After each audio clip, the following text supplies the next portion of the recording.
오늘 말씀은 골로새서 1장 24절부터 29절입니다. 골로새서 1장 24절부터 29절입니다. 신약성경 325쪽에 있어요. 골로새서 1장 24절부터 29절까지입니다.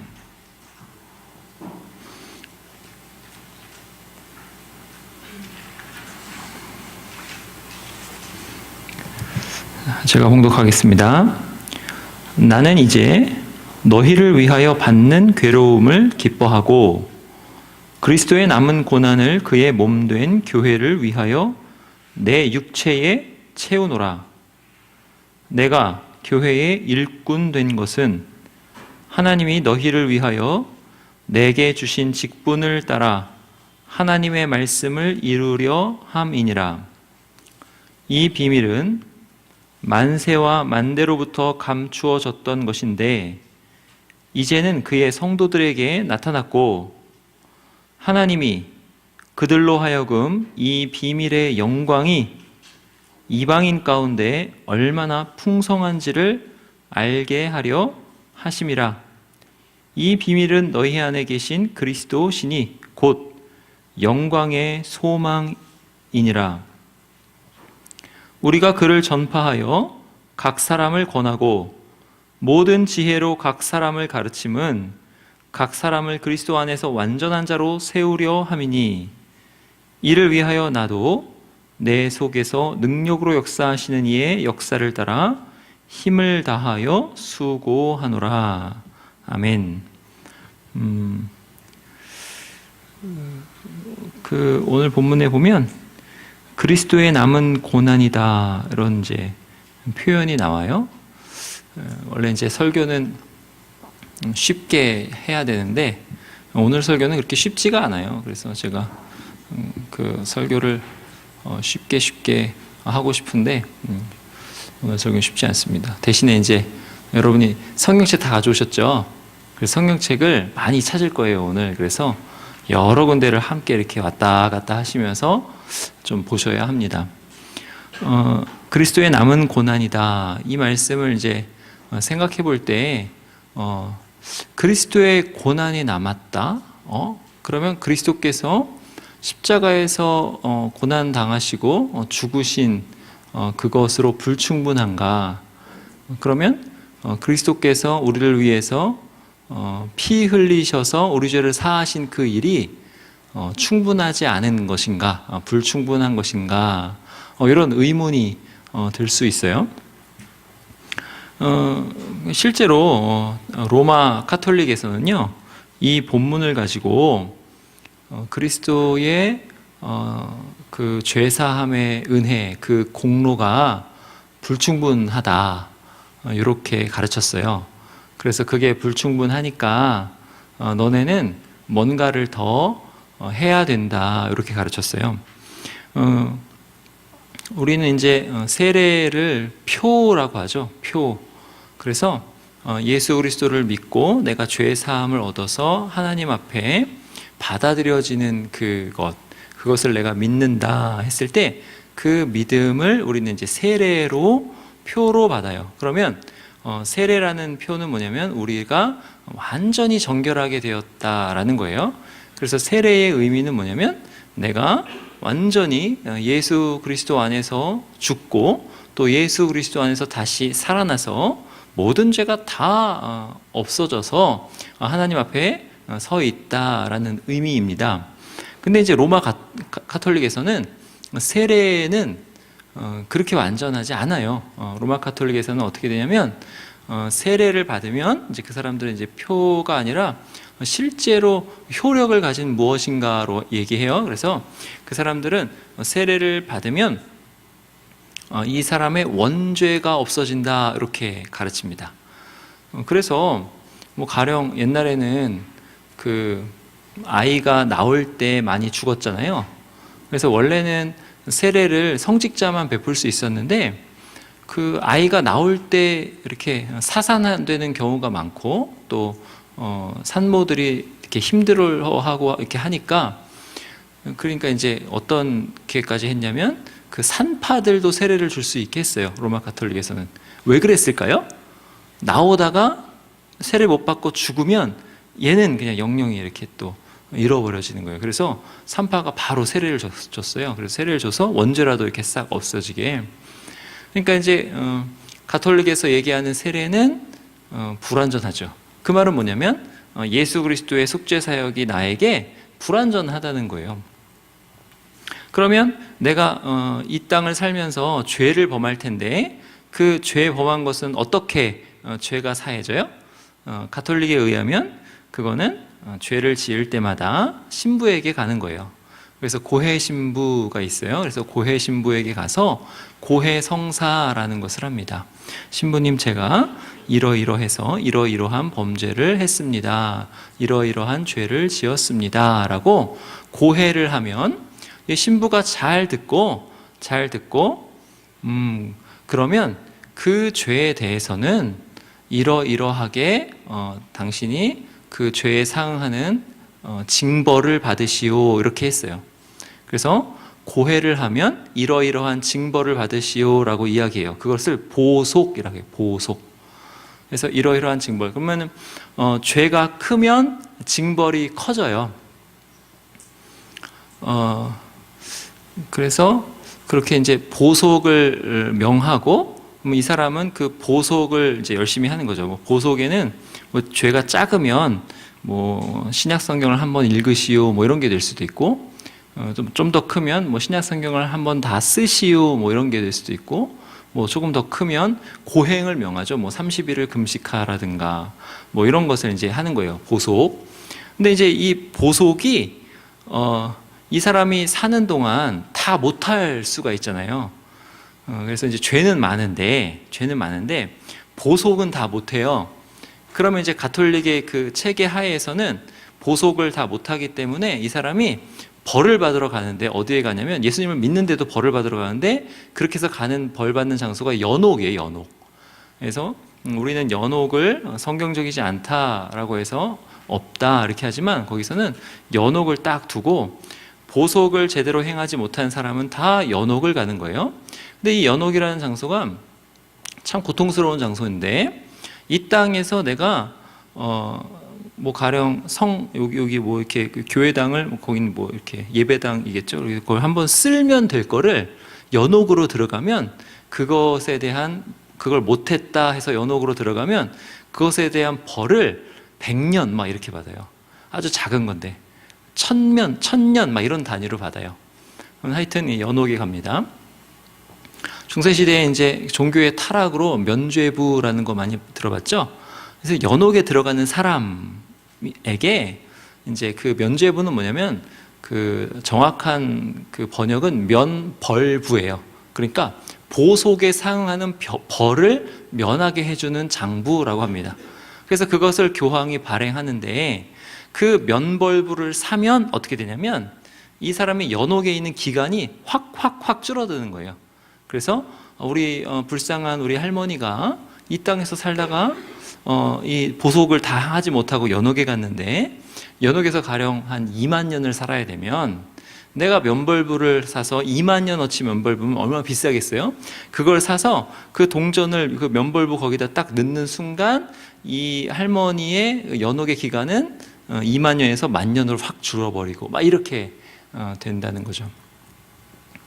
그리고 그렇게 만약에 이제 우리가 이 땅에 살면서 보속행위를 다 했다라고 하면 그것을 이제 신부가 다 듣고, 뭐 그런 거죠. 성경을 다 읽었습니다, 또는 금식을 다 했습니다, 다 듣고 사죄 선언을 해요. 사죄 선언.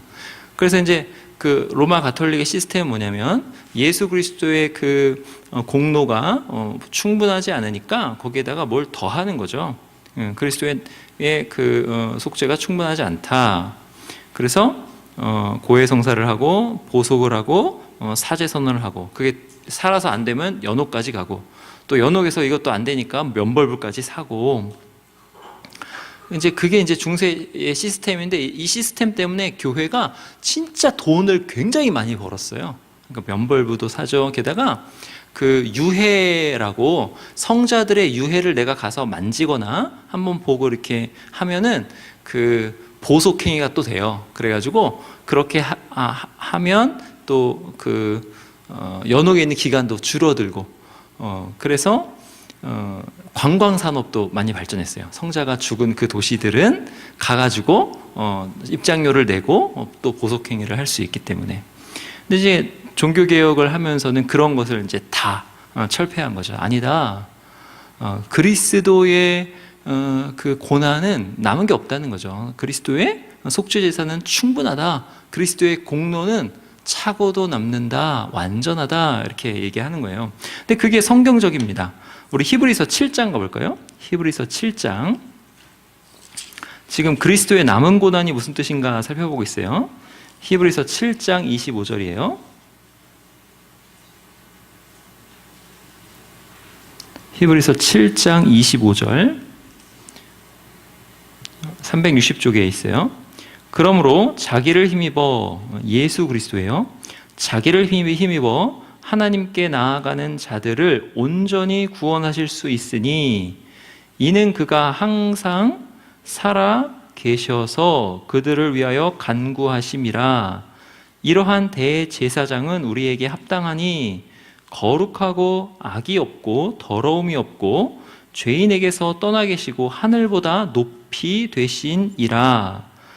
그는 저 대제사장들이 먼저 자기 죄를 위하고 다음에 백성의 죄를 위하여 날마다 제사 드리는 것과 같이 할 필요가 없으니, 이건 인간 제사장들, 이는 그가 단번에 자기를 드려 이루셨음이라. 단번에 다 이루셨다는 거예요.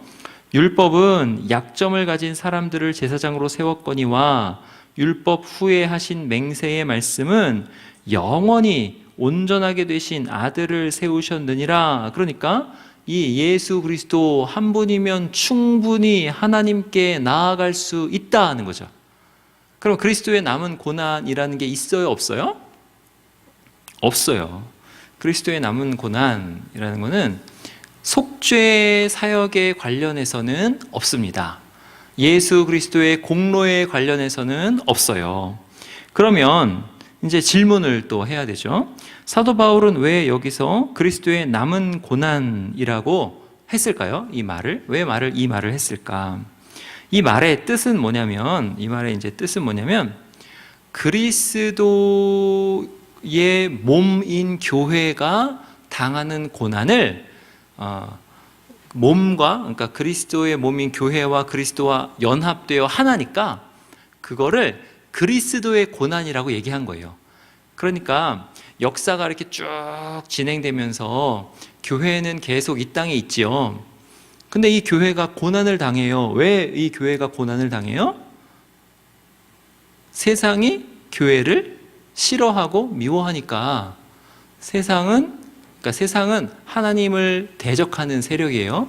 그러면 하나님을 대적하는 세력은 하나님을 위하는 교회를 싫어할 수밖에 없죠.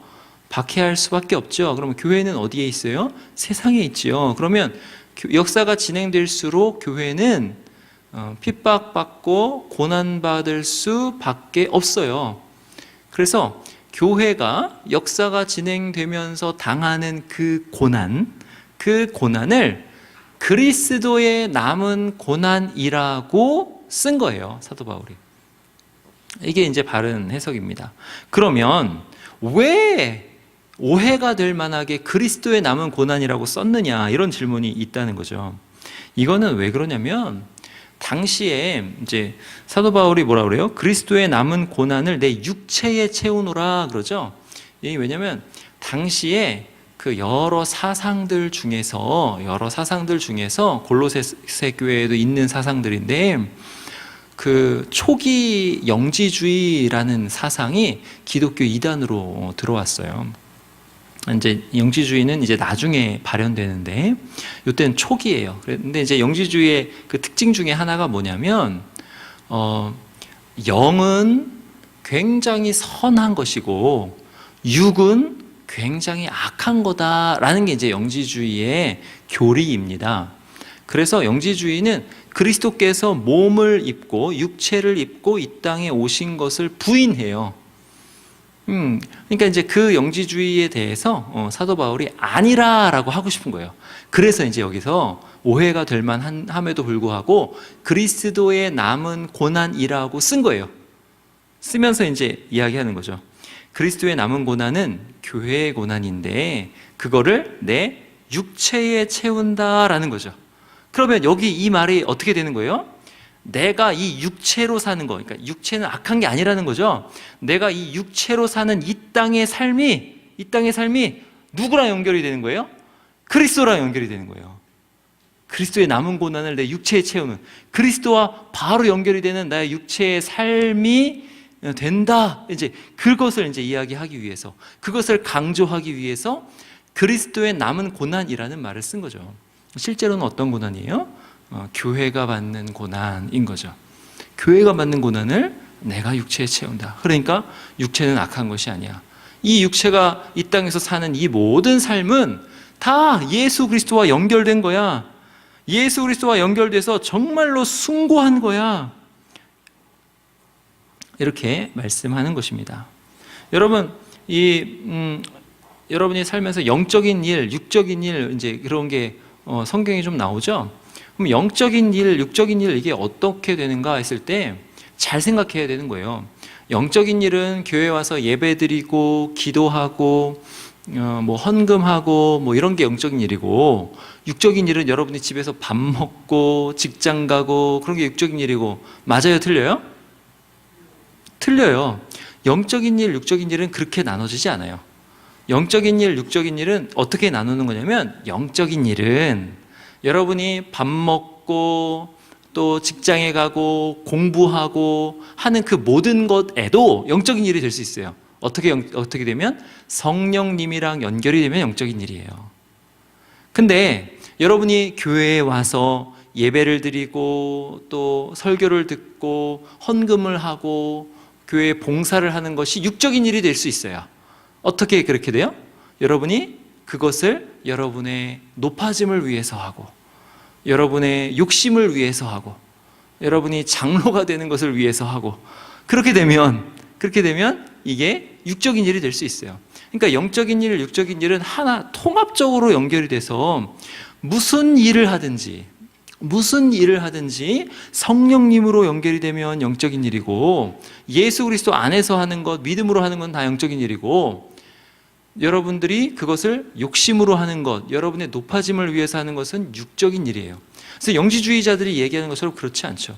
그래서 여러분이 일상생활을 살면서 여러분의 육체로 감당하는 모든 일, 직장에서 일하는 것, 공부하는 것, 열심히 하는 그 모든 일이 다 예수 그리스도와 연결이 된 일이라, 이렇게 말씀하는 거죠.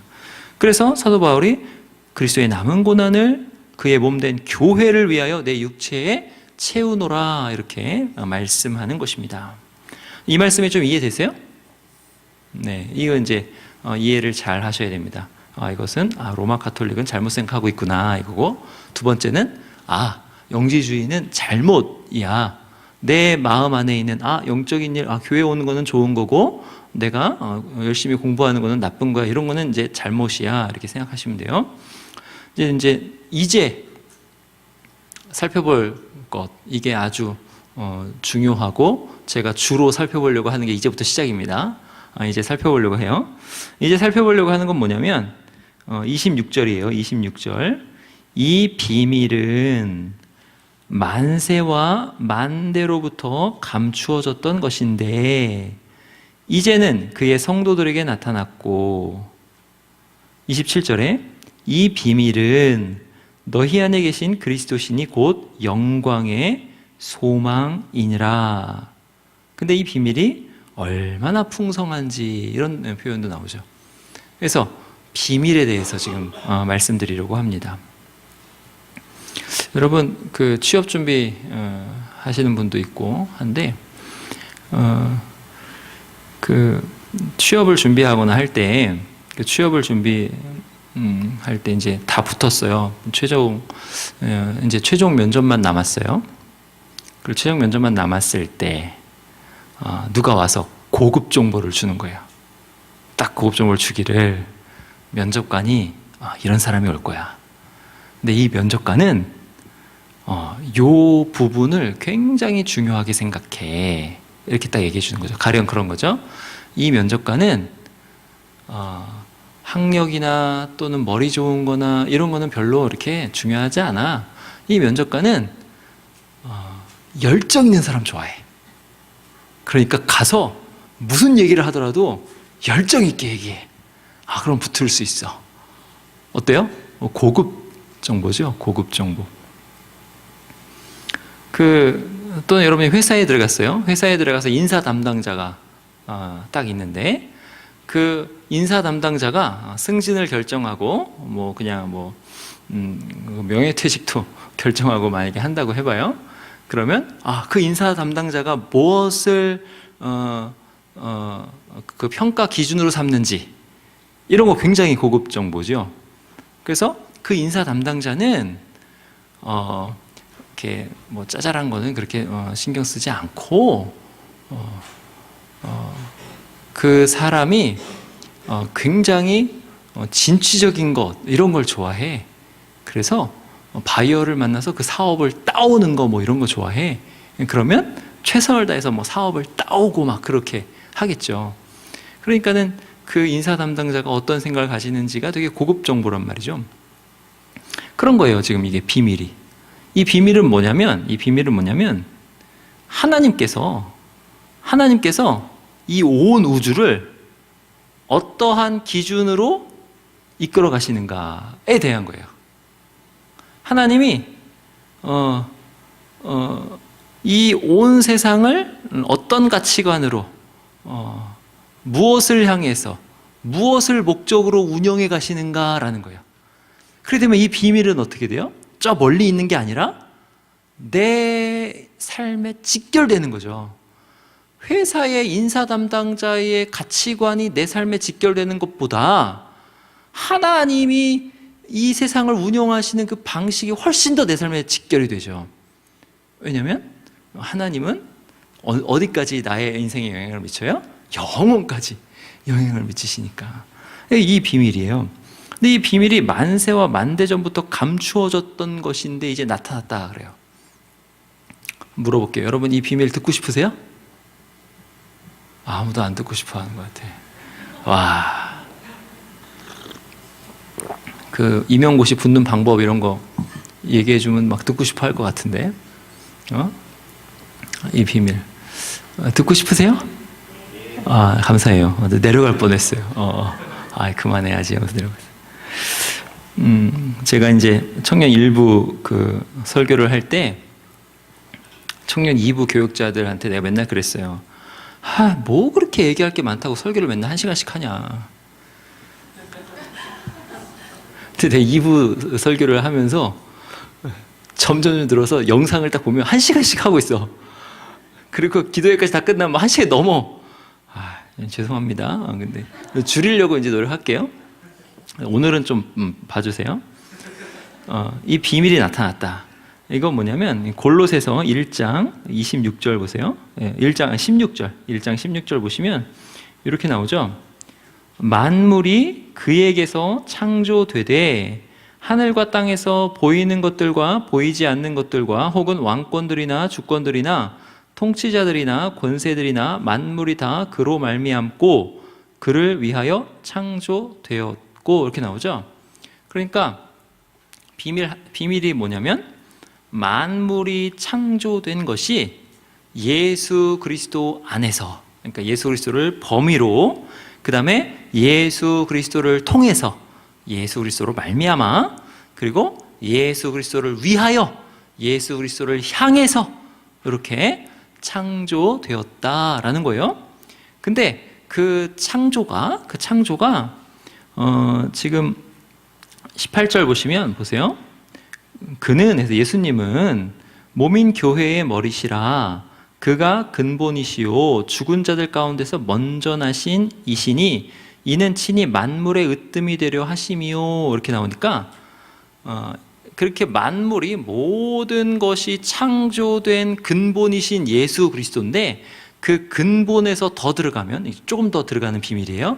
더 들어가면 예수 그리스도의 죽은 자 가운데서 먼저 나심, 예수 그리스도의 부활에 근거하고 있다라는 거죠.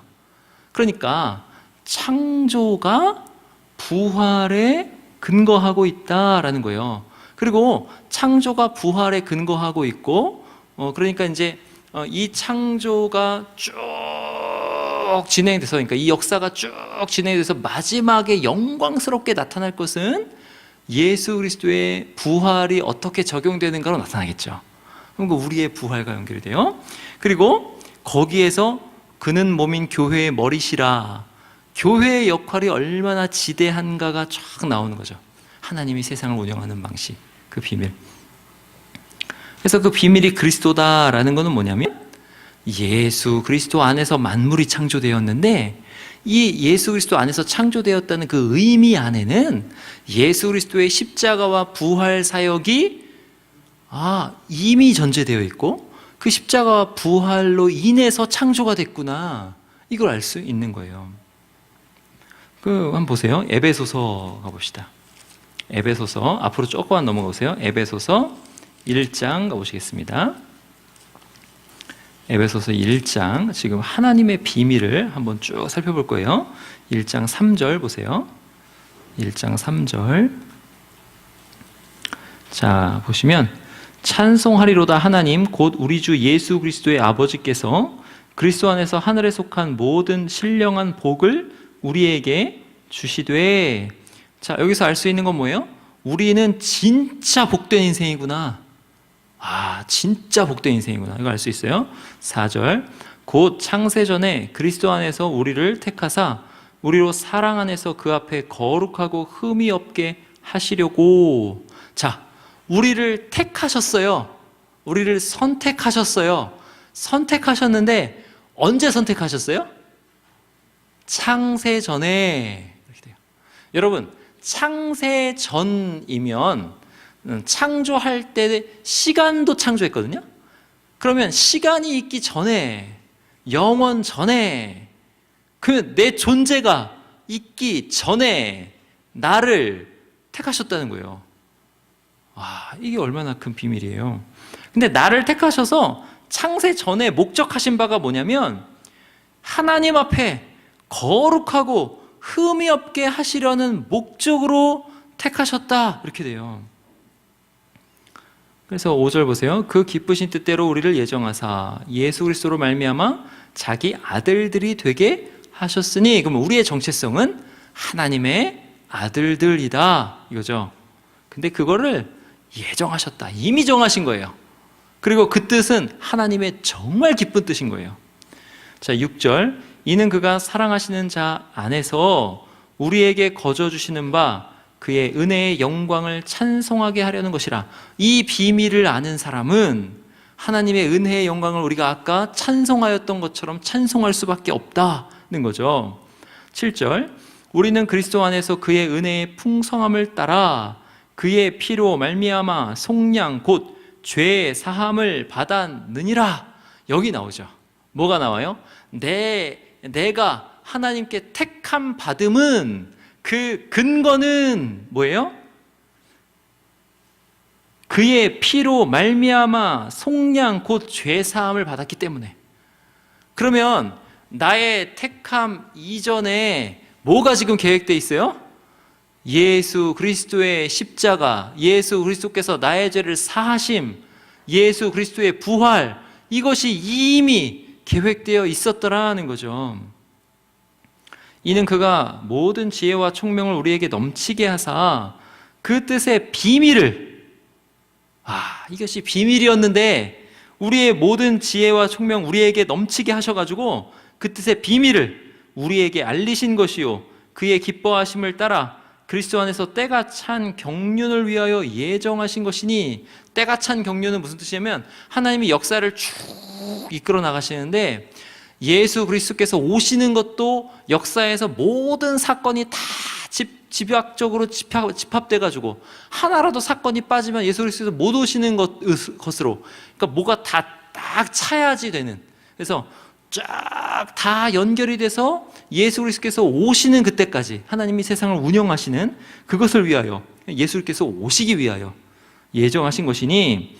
하늘에 있는 것이나 땅에 있는 것이나 다 그리스도 안에서 통일되게 하려 하심이니라. 예수 그리스도로 모든 것이 다 재편되게 하기 위함이라. 그러면 교회는 그의 몸이라 하셨으니 내가 그리스도의 몸으로서 그리스도를 향하여 있는 사람으로, 그리스도를 위하여 사는 사람으로, 그리스도를 통하여 사는 사람으로, 그리스도 안에 사는 사람으로, 내 모든 인생이 그리스도로 아니고서는 설명할 수 없는 인생이 되는 그런 사람으로 하나님이 이끄신다라는 거죠. 이게 바로 하나님의 비밀입니다. 여기 보면 십자가가 예정되어 있다 그래요. 정말 그런가? 우리 한번 볼까요? 우리 지금 비밀을 알아보고 있어요. 우리 사도행전 가봅시다. 사도행전 2장.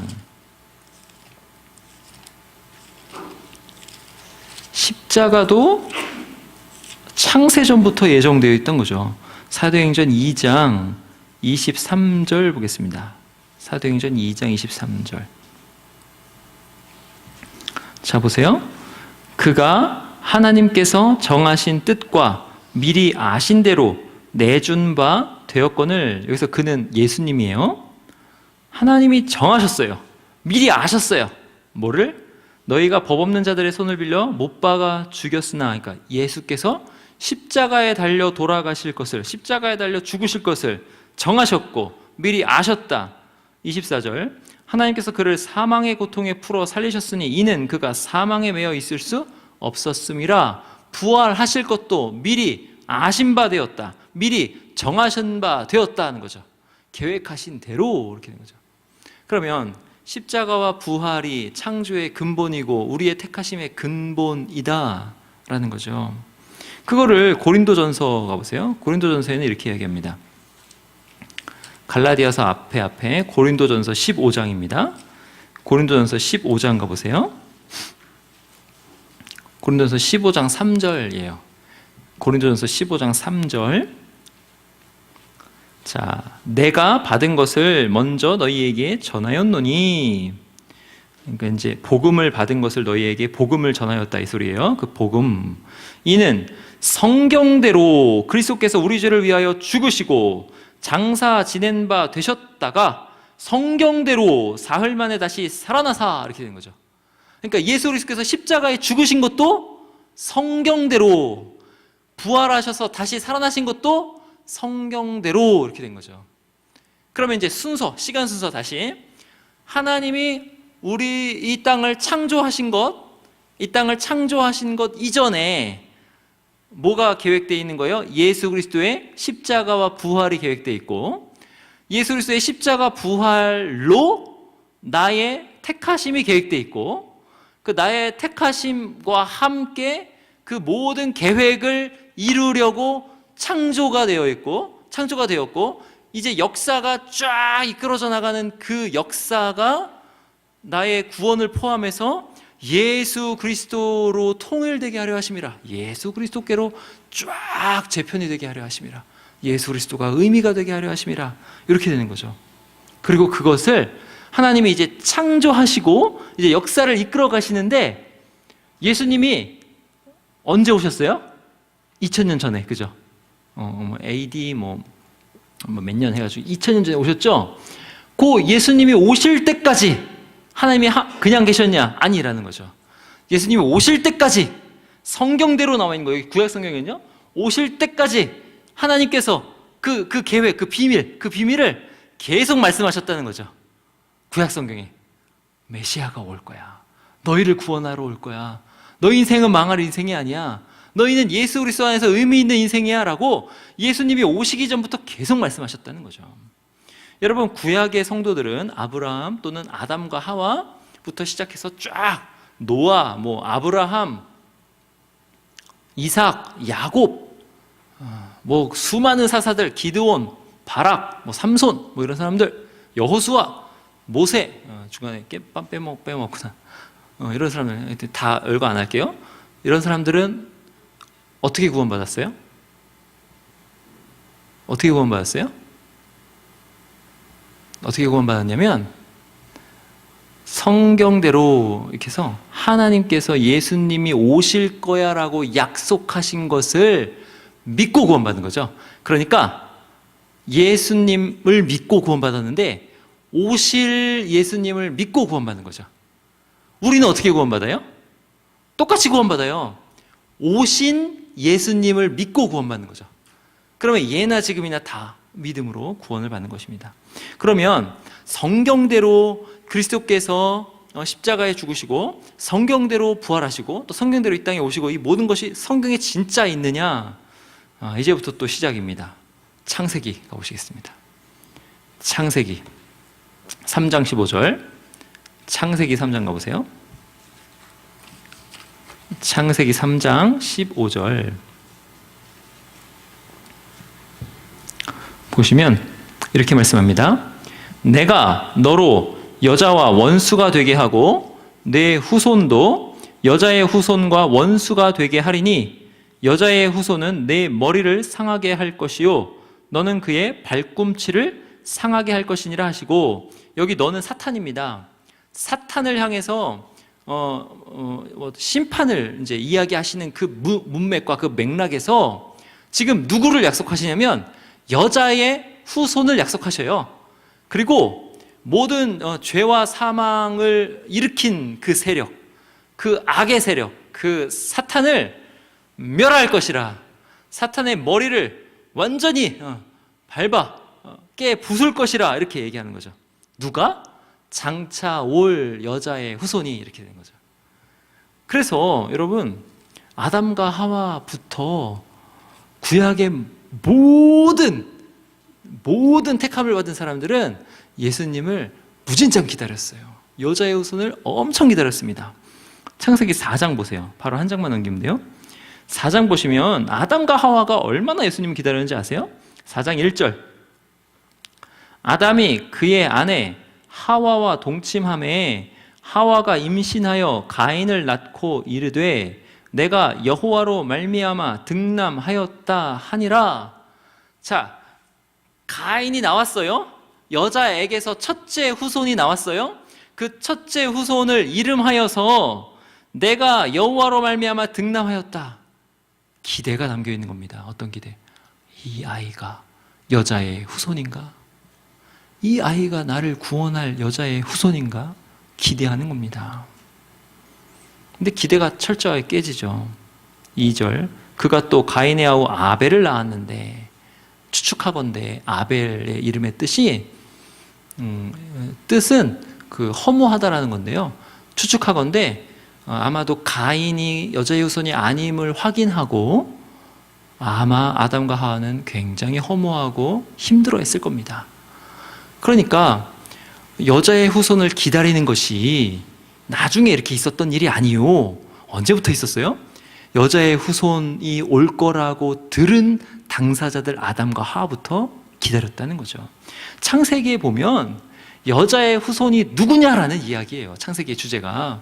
계보가 나오는데 그 계보에서 여자의 후손이 어떻게 올 것이냐, 이것입니다. 창세기 5장 가볼까요?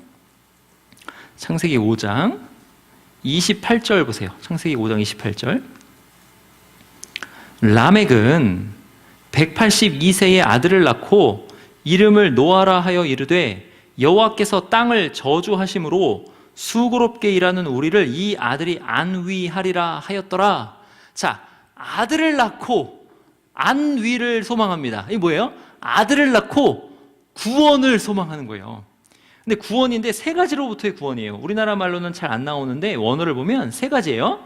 첫 번째는 내가 하는 일, 우리가 하는 일들로부터의 구원이에요. 일이 얼마나 고달프면 일들로부터 구원하여 주옵소서, 일들로부터 안위하여 주옵소서. 여러분, 맨날 야근하고 죽도록 일하고 막 그래도 땅이 소산을 잘 내지 못하고 월급도 너무 작고 먹고 살기 힘들다, 뭐 이런 거예요. 그러니까 일들로부터 안위할 아들, 일들로부터 구원할 아들, 여자의 후손을 기다리는 거예요. 근데 두 번째는 우리의 손의 고생으로부터, 일을 하는데 손이 막 다 망가질 정도로 너무 고생스럽게 일하니까 우리의 손의 고생으로부터 구원하옵소서. 그리고 세 번째는 하나님이 저주하신 땅으로부터, 당신이 저주하신, 여호와께서 저주하신 땅으로부터 우리를 구원하옵소서. 땅에 묻혀서, 그러니까 땅에서 태어나서 땅에 살다가 땅만 파고 살다가 땅에 묻혀서 죽을 이 저주받은 이 땅의 사이클에서 나를 안위하고 구원할 구원자가 이 아이가 될지어다, 이런 거죠. 라멕도 누굴 기다리는 거예요? 여자의 후손을 기다리는 거예요. 노아라고 이름하여. 이게 이제 계속 창세기에 그렇게 됩니다. 그러면 이제 노아는 어떤 사람이에요? 노아는 저 여자의 후손을 이제 그 말씀하신 그 말씀에서 여자의 후손에 미리 조금 여자의 후손은 이런 사람이라라고 보여주는 어려운 말로 모형이에요. 모형, 그림자라는 거죠. 자, 해가 딱 비추면 제가 원형이고 그림자가 여기 있으면 여기 그림자잖아요. 근데 이 그림자는 내가 이렇게 움직이면 똑같이 움직이죠. 근데 그림자를 보면 내가 뭐 하는지 조금 어렴풋이 알 수 있죠. 그런 거예요. 그림자인 사람, 여자의 후손의 모형으로서의 노아, 이렇게 되는 거죠. 그럼 이제 뒤에 보면 누가 나옵니까? 창세기 12장 가보세요. 아브라함 나옵니다. 아브라함 12장 1절. 여자의 후손을 이제 기다리면서 여호와께서 아브라함에게 이르시되 너는 너의 고향과 친척과 아버지의 집을 떠나 내가 네게 보여줄 땅으로 가라. 내가 너로 큰 민족을 이루고 네게 복을 주어 네 이름을 창대하게 하리니 너는 복이 될지라. 너를 축복하는 자에게는 내가 복을 내리고 너를 저주하는 자에게는 내가 저주하리니 땅의 모든 족속이 너로 말미암아 복을 얻을 것이라 하신지라. 여러분 보세요. 아까 얼마나 고생스럽다고 그랬어요. 인생이. 그 고생스러운 인생에 하나님이 한 사람을 택하셔서 말씀하시기를 너는 복이 될지라, 너는 복의 통로가 될지라, 너는 복의 근원이 될지라, 너를 통해서 천하 만민이 복을 받을 것이라 하는 거죠. 여자의 후손의 그림자 아브라함인 거죠. 근데 이게 이제 나중에 어떻게 가냐면 창세기 15장 가보세요. 아브라함의 여자의 후손의 그림자인데 여자의 후손은 아니라는 거예요. 그래서 창세기 15장 보세요. 아브라함도 누굴 기다립니다. 15장 2절 보세요. 창세기 15장 2절. 아브라함이 이르되 주 여호와여 무엇을 내게 주시려 하나이까? 나는 자식이 없사오니 나의 상속자는 이 다메섹 사람 엘리에셀이니이다. 자, 아브라함은 자식이 있어요, 없어요? 없죠. 근데 아브라함이 자식을 굉장히 기다리고 있어요. 지금 왜 기다릴까? 아브라함은 자기가 여자의 후손이 아닌 거예요. 여자의 후손, 구원자를 기다리는 거죠. 자식을 기다리는 거예요. 아브라함이 또 이르되 주께서 내게 씨를 주지 아니하셨으니 내 집에서 길린 자가 내 상속자가 될 것이니이다. 여호와의 말씀이 그에게 임하여 이르시되 그 사람이 내 상속자가 아니라 내 몸에서 날 자가 내 상속자가 되리라. 자, 아까 아브라함에게 주신 복이 뭐였어요? 네가 복의 통로가 될 거야. 천하 만민이 너를 통해서 복 받을 거야 라고 했죠. 그러면 그것의 상속자가 나온다라는 건 뭐예요? 그 상속자를 통해서, 그 후손을 통해서 천하 만민이 복을 받게 된다라는 거죠. 아브라함이 지금 그 사람을 지금 또 기다리는 거예요. 여호와의 말씀이 5절 그를 이끌고 밖으로 나가 이르시되 하늘을 우러러 무뼈를 셀 수 있나 보라. 그에게 이르시되 내 자손이 이와 같으리라. 아브라함이 여호와를 믿으니, 이게 중요합니다. 아브라함이 여호와를 믿으니 여호와께서 이를 그의 의로 여기시고. 자, 아브라함이 지금 뭘 믿는 거예요? 아브라함을 통해서 아브라함의 씨로, 아브라함의 상속자로 나와서 천하 만민에게 복을 줄 이가 온다라는 거죠. 그럼 아브라함이 믿는 거는 예수 그리스도를 믿는 거죠. 자기의 후손으로 와서 천하 만민을 복되게 할 그 여자의 후손을 아브라함이 믿으니 이렇게 됐죠. 자, 아까 우리는 어떻게 구원받았다? 오신 메시아 그리스도를 믿고 구원받았다. 그러면 저 아담부터 시작해서 모든 구약성도는 어떻게 구원받았다? 오실 메시아 그리스도를 믿고 의로 여기시고 구원받았다 이렇게 되는 거죠. 여자의 후손 이렇게 된 겁니다. 그리고 이제 보세요. 창세기 22장 가보겠습니다. 창세기 22장 17절. 창세기 22장 17절. 창세기 22장 전체도 다 예수님에 관한 말씀인데 17절, 18절만 볼게요. 내가 네게 큰 복을 주고 네 씨가 크게 번성하여 하늘의 별과 같고 바다의 모래와 같게 하리니 네 씨가 그 대적의 성문을 차지하리라. 자, 아까 창세기 3장 15절에서 여자의 후손이 사탄의 머리를 딱 깨뜨리고 부수리라 하셨죠? 여긴 뭐예요? 네 씨가 그 대적의 성문을 차지하리라. 여자의 후손인 거예요. 또 네 씨로 말미암아 천하 만민이 복을 받으리니 이는 내가 나의 말을 준행하였음이니라 하셨다 하니라. 네 씨로 천하 만민이 복을 받는다. 아브라함의 씨 예수 그리스도로 천하 만민이 복을 받을 것이 아브라함에게 또 약속이 되는 겁니다. 여자의 후손으로 계속 나가는 거예요. 리브가도 마찬가지입니다. 24장 가봅시다. 창세기 24장 60절. 창세기 24장 60절 보세요. 자, 리브가는 이삭의 아내입니다. 아브라함의 아들 이삭의 아내. 자, 60절 보세요. 리브가에게 축복하여 이르되 우리 누이여 너는 천만인의 어머니가 될지어다. 내 씨로 그 원수의 성문을 얻게 할지어다 말씀하죠. 여자의 후손을 계속 바라보는 성경의 기록입니다. 28장, 창세기 28장 가보세요. 28장 13절.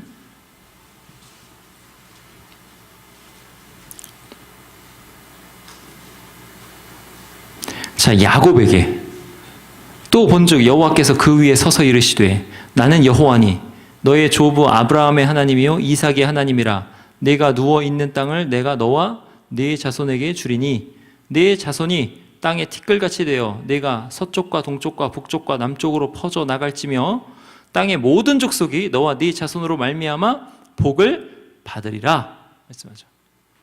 자, 천하 만민이 복을 받을 그 구원자 여자의 후손이 지금 계속 대대로 내려오는 겁니다. 약속으로 계속 내려오는 겁니다. 그리고 야곱에서 난 사람들은 12명인데 그 12명이 다 그 여자의 후손이 나게 하는 그 통로로 그 하나님의 나라의 백성으로 다 택함을 받죠. 그래서 그 뒤에 보면 이제 섞이지 말라 그래요. 이방인과 통혼하지 말라 하는 이유가 뭘까요?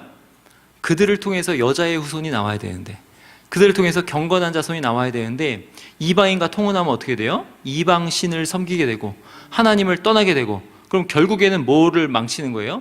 여자의 후손이 나올 길을 망치는 거죠. 구원을 망치는 거죠.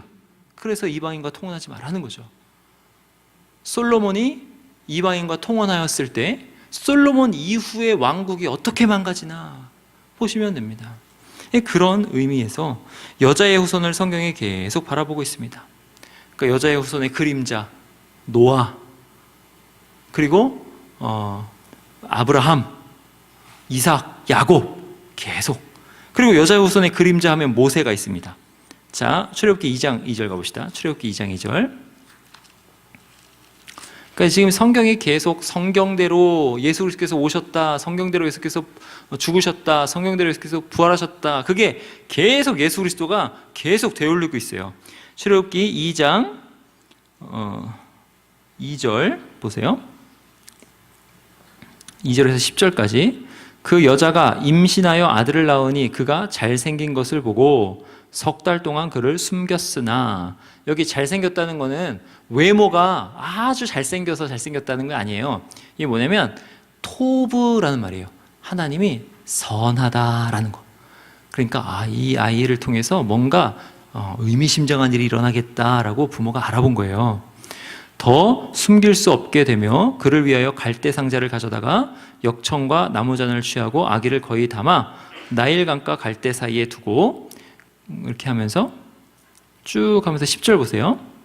그 아이가 자라매 바로의 딸에게로 데려가니 그가 그의 아들이 되니라. 그가 그의 이름을 모세라 하여 이르되 이는 내가 그를 물에서 건져내었음이라 하였더라. 모세, 건져내다. 이렇게 구원의 이미지가 여기서 딱 들어오죠. 자, 그러면서 이제 모세에게 이제 이야기하십니다. 3장, 출애굽기 3장 보세요. 3장 6절. 3장 6절 보세요. 또 이르시되 나는 네 조상의 하나님이니 아브라함의 하나님, 이삭의 하나님, 야곱의 하나님이니라. 이게 무슨 소리예요? 하나님, 아브라함의 하나님, 그 다음에 이삭의 하나님, 야곱의 하나님은 여자의 후손을 약속하신 하나님, 구원하시겠다라고 약속하신 하나님이란 거예요. 하나님이라 모세가 하나님 배웠기를 두려워하여 얼굴을 가리매 여호와께서 이르시되 내가 애굽에 있는 내 백성의 고통을 분명히 보고 그들이 그들의 감독자로 말미암아 부르짖음을 듣고 그 근심을 알고 내가 내려가서 그들을 애굽인의 손에서 건져내고 그들을 그 땅에서 인도하여 아름답고 광대한 땅, 젖과 꿀이 흐르는 땅, 곧 가나안 족속, 헷 족속, 아모리 족속, 브리스 족속, 히위 족속, 여부스 족속의 지방에 데려가려 하노라. 이제 가라. 이스라엘 자손의 부르짖음이 내게 달하고 애굽 사람이 그들을 괴롭히는 학대도 내가 보았으니 이제 내가 너를 바로에게 보내어 너에게 그 내 백성 이스라엘 자손을 애굽에서 인도하여 내게 하리라. 모세를 통해서 압제해서 너무 고생스러운 그 고생에서 구원하시겠다 이렇게 하는 거죠. 그러니까 하나님이 사탄의 세력을 멸하시고 죄와 사망의 세력을 멸하시고 거기서 구원하시겠다를 아까 그림자처럼 보여주는 거죠. 예수께서 앞으로 무슨 일을 하실지를 그림자로 보여주신 거예요. 모세를 통해서. 그리고 신명기 18장 18절에 보면 내가 너와 같은 선지자를 보내겠다 이렇게 했어요. 그러니까 모세와 같은 자 예수 그리스도를 보내시겠다. 자, 그리고 다윗도 메시아의 모형입니다. 우리 사무엘하 7장 가볼까요? 사무엘하 7장 가보시겠습니다. 사무엘하 7장 사무엘하 7장입니다. 8절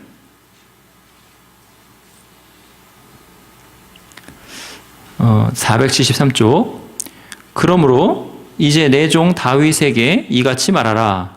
만군의 여호와께서 이와 같이 말씀하시기를 내가 너를 목장 곧 양을 따르는 데에서 데려다가 내 백성 이스라엘의 주권자로 삼고.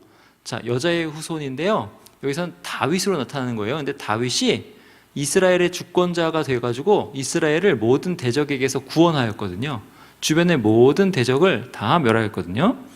네가 가는 모든 곳에서 내가 너와 함께 있어 네 모든 원수를 네 앞에서 멸하였은즉 땅에서 위대한 자들의 이름같이 네 이름을 위대하게 만들어 주리라. 창세기 12장 2절이 되올리고 있는 겁니다. 아브라함이 내 이름을 창대하게 하리라. 이게 계승됐어요. 누구에게 계승됐어요? 다윗에게 계승됐어요. 그럼 이게 또 누구에게 계승되겠죠?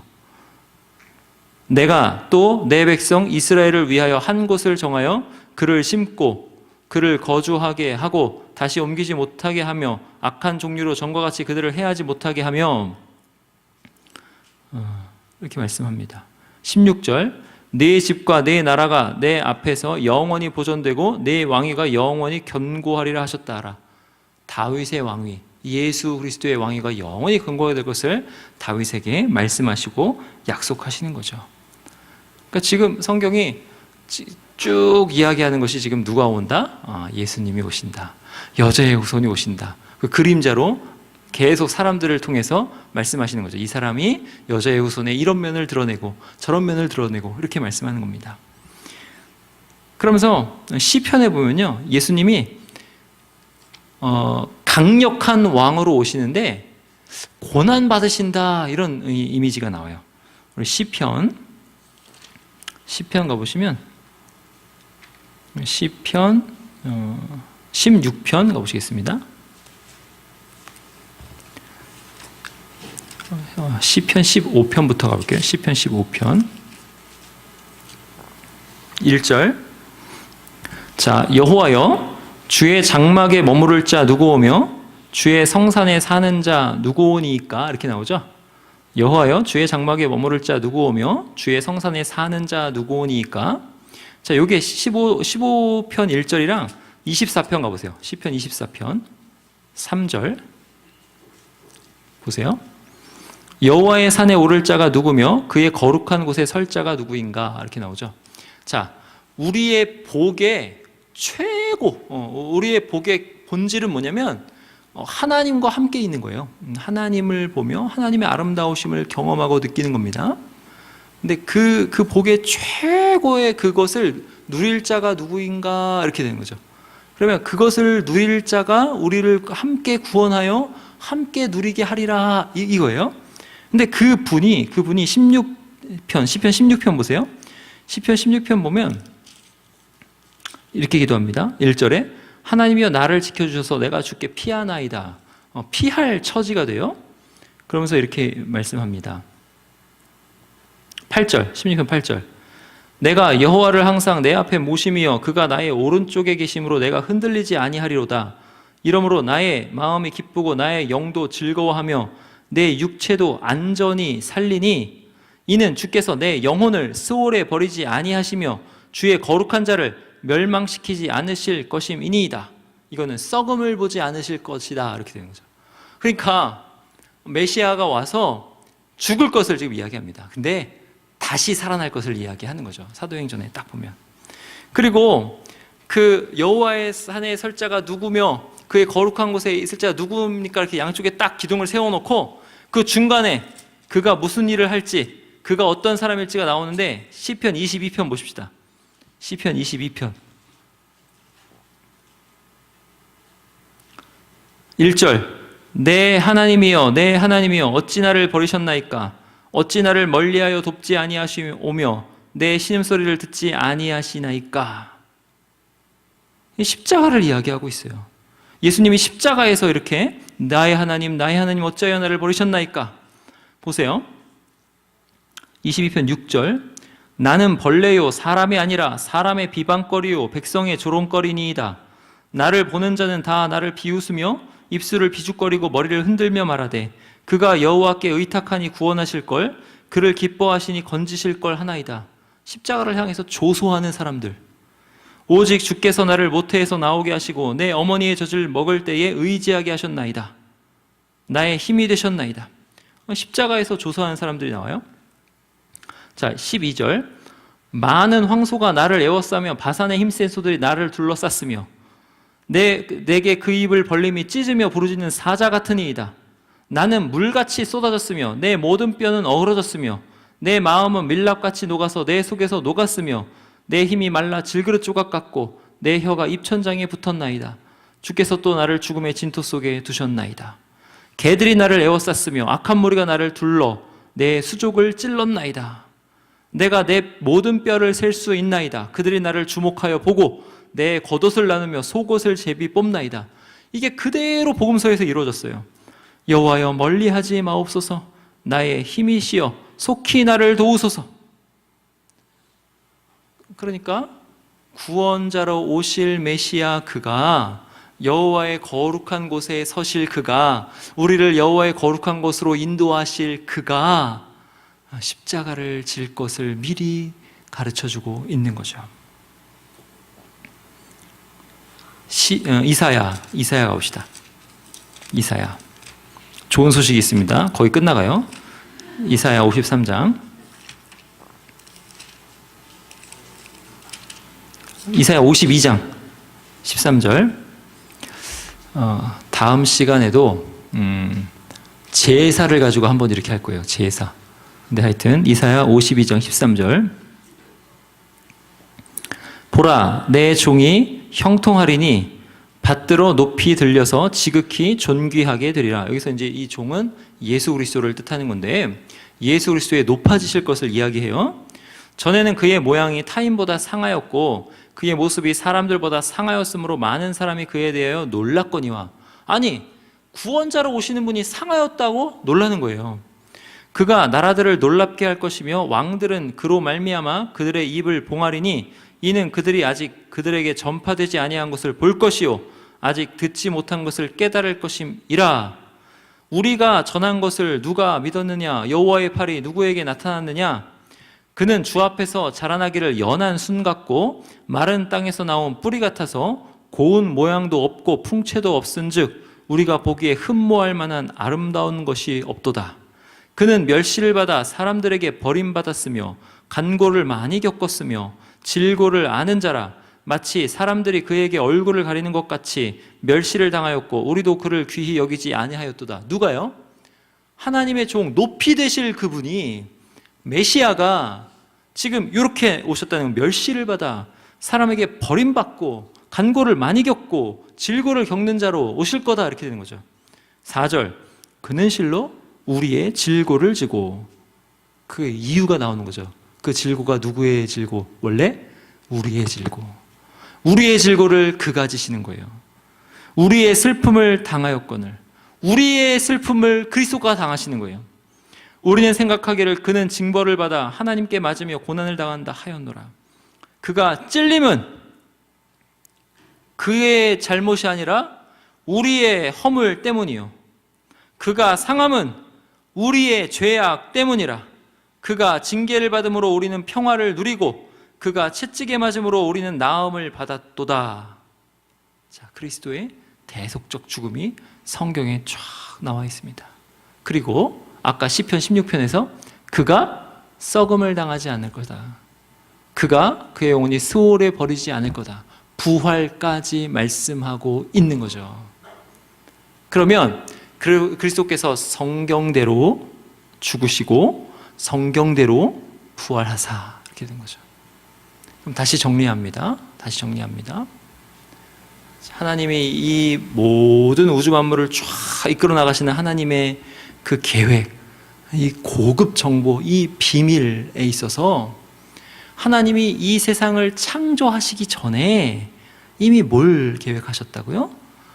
예수 그리스도의 십자가와 부활과 승천, 예수 그리스도의 이 땅에 오심과 십자가와 부활과 승천을 계획하시고 그 안에서 우리의 죄를 속하실 것을 이미 계획하시고 결정하시고, 그리고 그 안에서 우리를 택하시고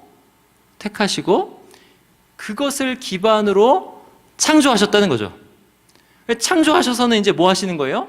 사람들로 하여금 예수님 안에서 구원을 얻게 하기 위해 하셔서 여자의 후손을 아담부터 얘기하셔서 이들로 오실 메시아를 믿어 구원에 이르게 하시고 하나님께 서게 하시고, 그리고 우리는 오신 메시아 안에서 그 메시아를 믿어 모든 만물이, 우리를 포함한, 우리가 그 정점에 있지만, 이 교회가 그 정점에 있지만 그 모든 만물이 우리는 교회로서 예수 그리스도께로 향하게 하시고 예수 그리스도께 영광을 돌리게 하시고 예수 그리스도를 삶의 의미로 삼게 하시고 예수 그리스도를 목적으로 삼게 하시는 그러한 역사로 지금도 이 역사를 유구하게 이끌고 계시는 거죠. 그러면 그 역사의 마지막은 어떻게 되겠습니까? 여러분 인생의 마지막은 어떻게 되겠어요? 얼마나 영광스러운 인생, 얼마나 영광스러운 그 놀라운 하나님의 크신 계획이 여러분에게 이루어질지, 얼마나 풍성한 그 하나님의 그 높은 그 하나님의 영광이 여러분에게 딱 안겨지게 될지 상상이 가십니까? 이게 하나님의 역사를 이끄시는 우선순위고 계획이고 뜻이에요. 성경에 계속 이야기하는 겁니다. 계속. 그러면 이것을 가지고 골로새서 오늘 말씀을 한 번 더 읽어보겠습니다. 골로새서 1장 24절부터 29절인데 한번 읽어보세요. 한번 같이 제가 읽겠습니다. 나는 이제 너희를 위하여 받는 괴로움을 기뻐하고 그리스도의 남은 고난을 그의 몸된 교회를 위하여 내 육체에 채우노라. 바울의 육체가 얼마나 영광스럽게 쓰이고 있습니까, 여러분? 내가 교회의 일꾼 된 것은 하나님이 너희를 위하여 내게 주신 직분을 따라 하나님의 말씀을 이루려 함이라. 말씀이 얼마나 충만합니까? 얼마나 풍성합니까? 26절, 이 비밀은 만세와 만대로부터 감추어졌던 것인데 창조 이전에는 몰랐죠.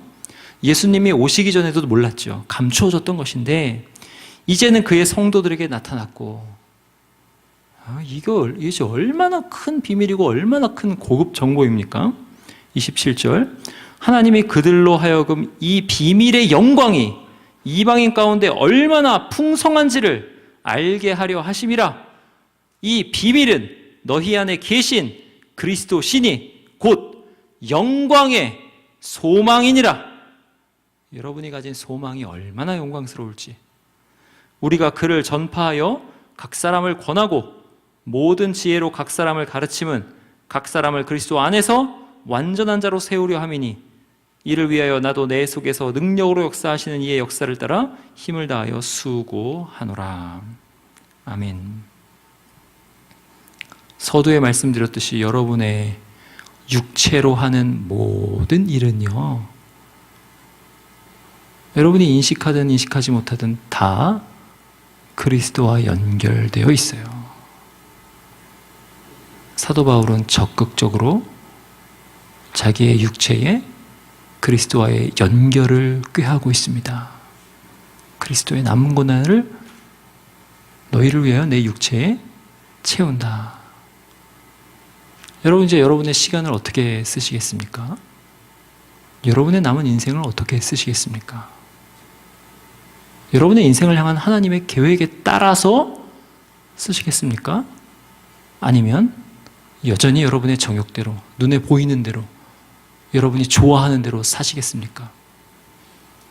성경의 유구한 역사, 이 역사의 종말이 우리에게 이렇게 말씀합니다. 요한계시록 22장 가볼까요?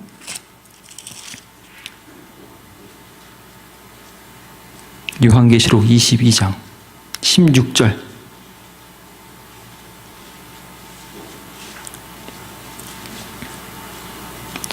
나 예수는 교회들을 위하여 내 사자를 보내어 이것들을 너희에게 증언하게 하였노라.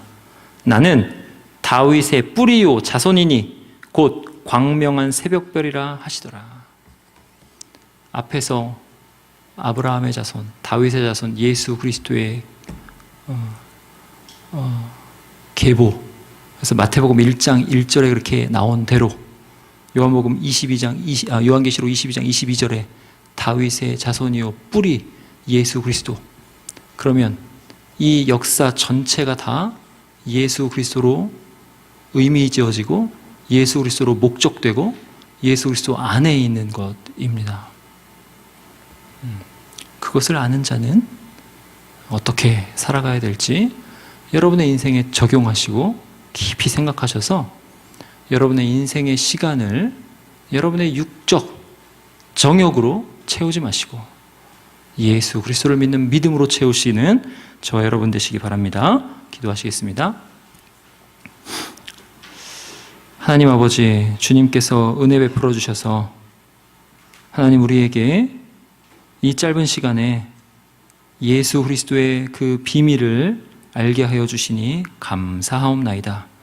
하나님이 이 유구한 역사를 어떻게 이끌어 가시는지를 하나님 우리가 조금 맛보았사옵나이다. 하나님, 그런데 이것이 우리의 마음에 깊이 들어가는 것은 성령께서 행하시는 일인 줄 믿습니다.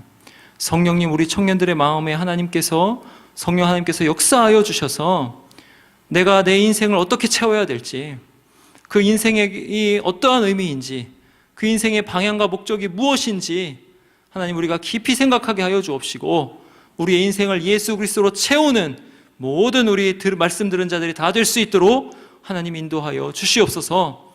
하나님이 이 땅을 그렇게 인도하여 가시는데 그 이 땅에 결국 그것이 우리에게 얼마나 큰 영광의 소망이 되는지 하나님 우리가 알게 하여 주시고 우리가 예수 그리스도를 위하여서 사도 바울과 같이 우리의 몸을 어찌 쓸까, 우리의 육체를 어찌 쓸까 잘 생각하여 적용할 수 있도록 하나님 인도하여 주시옵소서. 하나님, 하나님의 그 놀라운 계시, 하나님의 그 놀라운 비밀을 하나님 아는 자로 우리가 책임지면서 아버지 우리가 이 말씀을 정말 또 열심히 아버지 하나님 공부하며 아버지 하나님께서 나의 인생을 향해서 얼마나 원대한 소망을 가지고 계시는지를 더 깊이 깨달아 알아 우리의 인생을 하나님 세상에서 그저 이야기하는 연봉으로 판가름짓지 말게 하여 주옵소서. 우리의 인생을 세상에서 이야기하는 안정적인 직장 이것으로 판가름하지 말게 하여 주옵소서. 우리의 인생을 세상에서 이야기하는 건강으로 판가름하지 말게 하여 주시고 우리의 인생이 얼마나 예수 그리스도를 반영하고 있는가, 얼마나 예수 그리스도를 담고 있는가, 얼마나 예수 그리스도께 향하고 있는가, 그것을 아버지 하나님 우리가 우리 인생의 기준 삼아 목적 삼아 살아갈 수 있도록 주님 인도하여 주시고 역사하여 주시옵소서. 하나님 말씀으로 회개할 자 회개하게 하시고 아버지 이 말씀으로 다시금 마음에 소망을 갈 자 소망을 가져서 아버지 우리 인생의 모든 목적과 의미를 예수 그리스도 안에서 발견하는 우리 모든 청년들이 다 될 수 있도록 하나님 인도하여 주시옵소서. 감사드리고 주 예수 그리스도의 이름으로 기도하옵나이다. 아멘.